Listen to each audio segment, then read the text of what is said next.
Hi everybody, it's your buddy Brad here, and today we are going to be taking a look at the Cubic 3D variation. This variation was created by uh, Aporev, not exactly sure how to pronounce it, but if you go to the DeviantArt, his site, click on download. Inside the download, he has a basic info that gives you some tips and tricks on how to use Cubic3D. It's called Basic Info, HexNext3D, Cubic3D.text. You can look at that for some helpful information. So, in JWildfire, I have this 3D cube baseline. I'm just going to click Add a Final.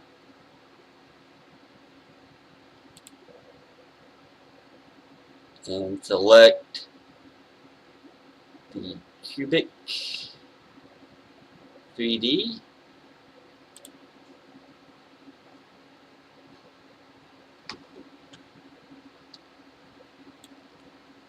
Now, basically, it just splits up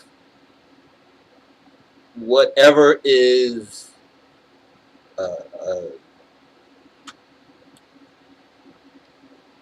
being shown into 8 different basically squares. Actually, I'm going to do it this way because it'll be a lot faster. Create a mesh, make it a square,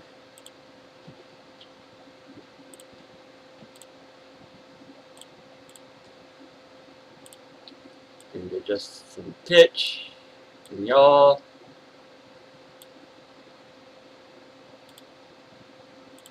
Then add the cubic 3D.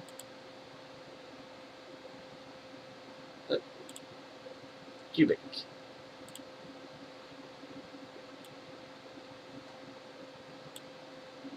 And make it solid. With the shadows.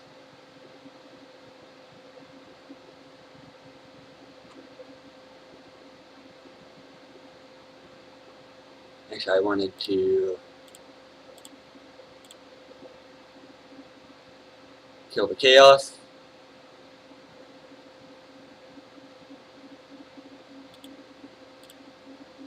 So making some adjustments here. Okay, so now if we hide the mesh, now you see it has made 8 little copies of the mesh.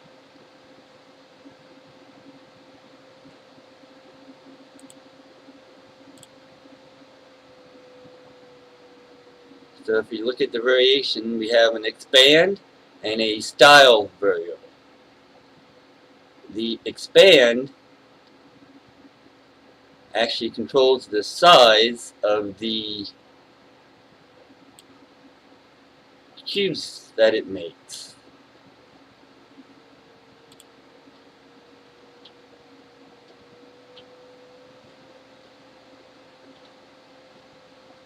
Might be a little bit better to see if I do have the shadows on.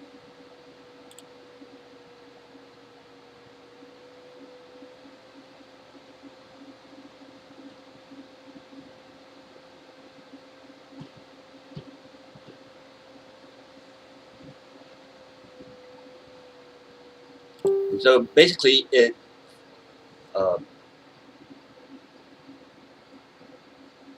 makes a carpet, but in the 3 dimensions. If we just load cubic by itself,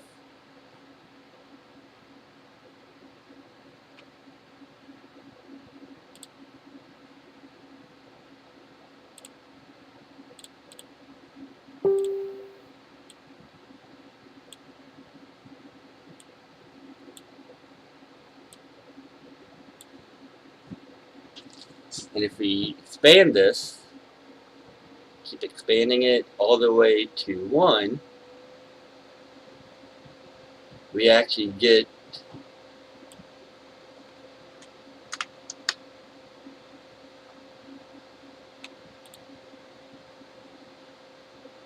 a square. So it's basically 8 tiny squares that can merge into 1.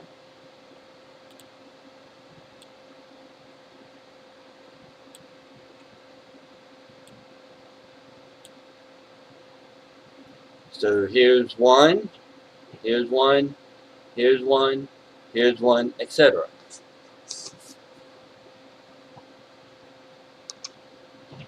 But as you can see, it is also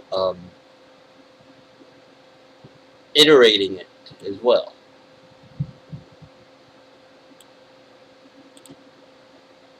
A quick render on this.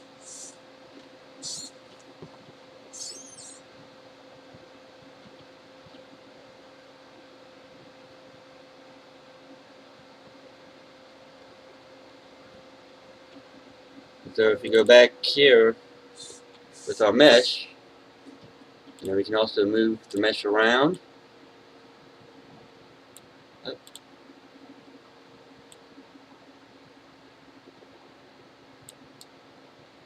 Rotate it. And with this variation, you're going to want to use the YZ and ZX axes, which can be really useful for using this variation.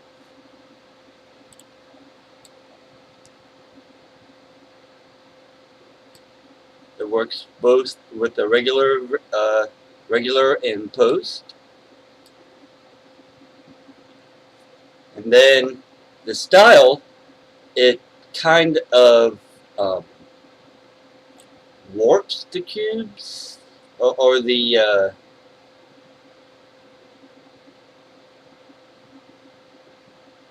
not exactly sure what the warps the area. Again, here I was messing with the style variable. You see it has kind of shrunk and warped the meshes.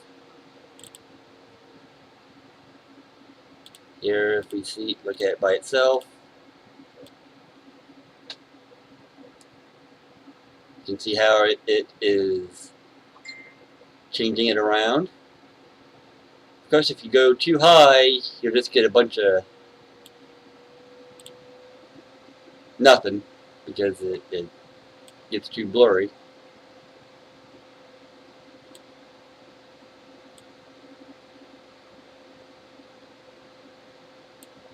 And I find this variation works a lot better in 3D rendering,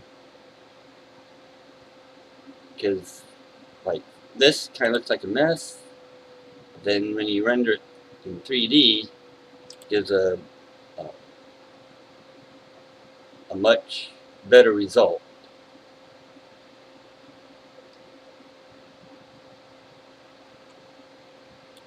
And then of course you can adjust your pitch and yaw.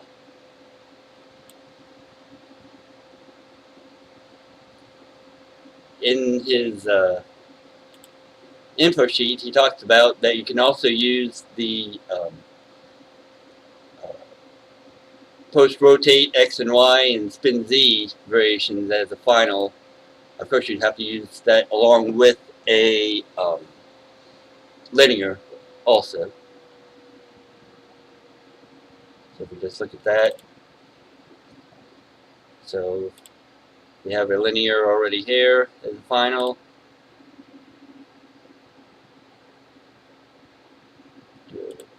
Post spin Z. Basically, it's the same thing.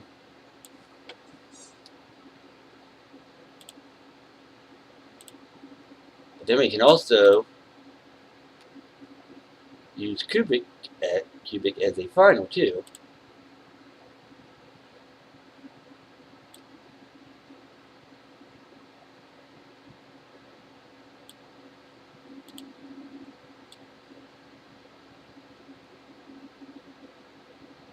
So we get squares on top of squares on top of squares.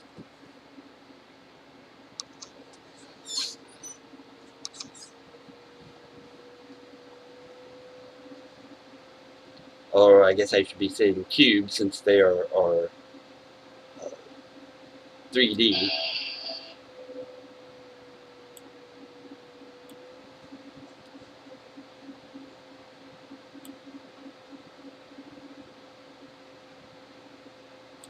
And we can adjust. I recommend just using the expand, but you know, feel free to play with the style as well.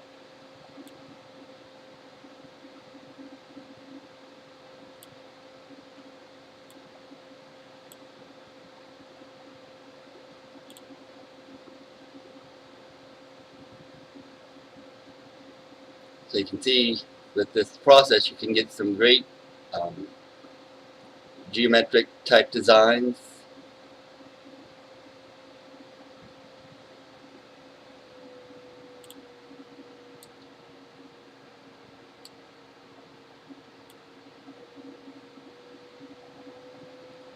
And here I'm moving the cubic over away from the mesh.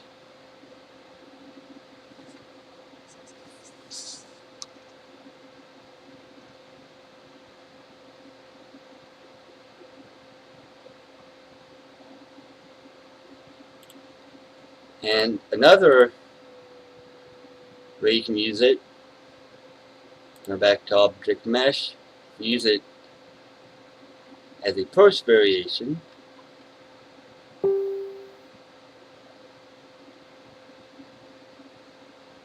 Cubic3D, set it to 1,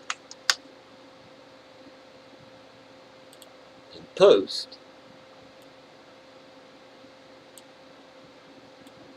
See, now we have, instead of 1 sphere, we have 8. And of course you could change up the shapes.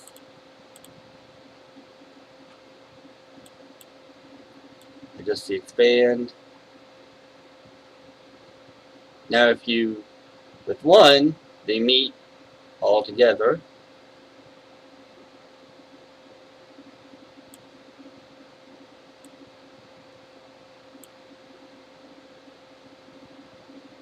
So you can see where all 8 of the cubes are coming together to make one giant cube. Then again, if we adjust the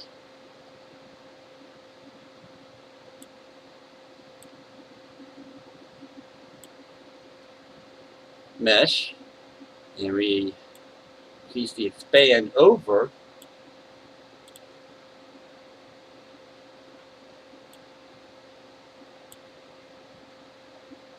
let's add some Z back into it.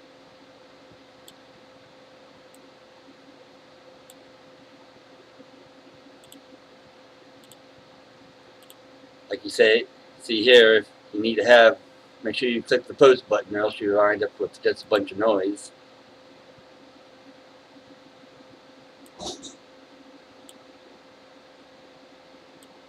And let's try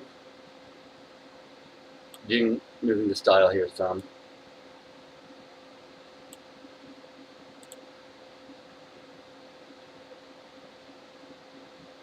I know I told you not to use it, but sometimes it can give you a pretty cool effect. And if you can see it okay. Of course, playing with shadows can be tricky sometimes.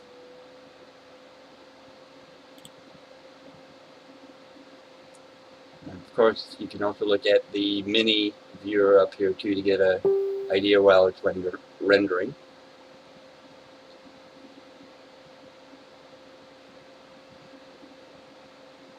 So hopefully I've given you a couple of ideas in order to use the Cubic3D, and you can also use it with you know, regular variations. Let's try like a Julia.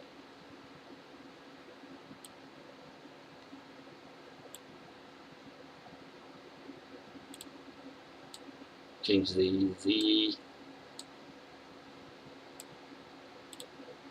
We need preserve Z on. There we go. Preserve Z.